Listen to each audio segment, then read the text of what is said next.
One of the cool things about walleyes is, quite frankly, the diversity of places they can be. And because there's so many different situations where you can fish walleyes, it's sometimes a little confusing on how to pick the right walleye boat. The first thing you want to look at, obviously, is to have a deep V boat. Walleyes love wind. A lot of the places you fish, you're going to fish the windy side of the lake. And to get through those waves, you want to have a nice deep V boat to push the waves out to the side, give you a little bit smoother ride, give you a drier ride. So that deep V is important for that.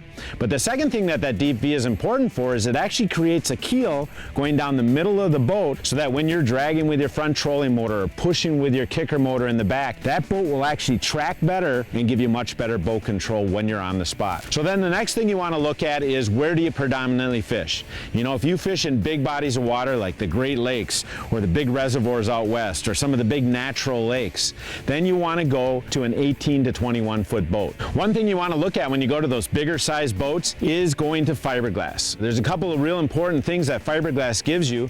First of all, they can actually mold the bottom of that boat a lot more precisely with fiberglass. The strakes, the chines, the padded V's, things like that are all in these boats and help you run rough water better. The other thing fiberglass is going to give you is weight.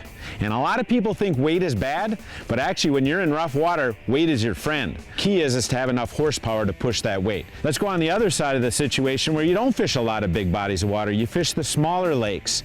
Then you want to look at a boat that's probably 18 foot or less. And in that case, aluminum is probably the material of choice. The reason is it's a little bit lighter, so it's going to tow better. You're going to be able to go into a little bit shallower boat ramps. Also, it's a little bit more durable, like if you want to pull up to shore, pull up on a sand beach or stuff, aluminum's going to be a little bit more durable that way.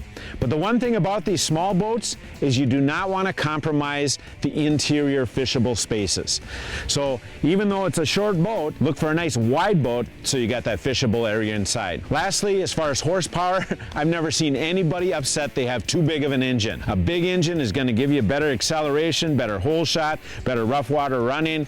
Just look at that little yellow sticker. Whatever the maximum horsepower is, that's what I would go with. So walleye boats are a cool boat, and by looking at where you fish and realizing the size of boat you need, you'll have the right equipment to put fish in the boat.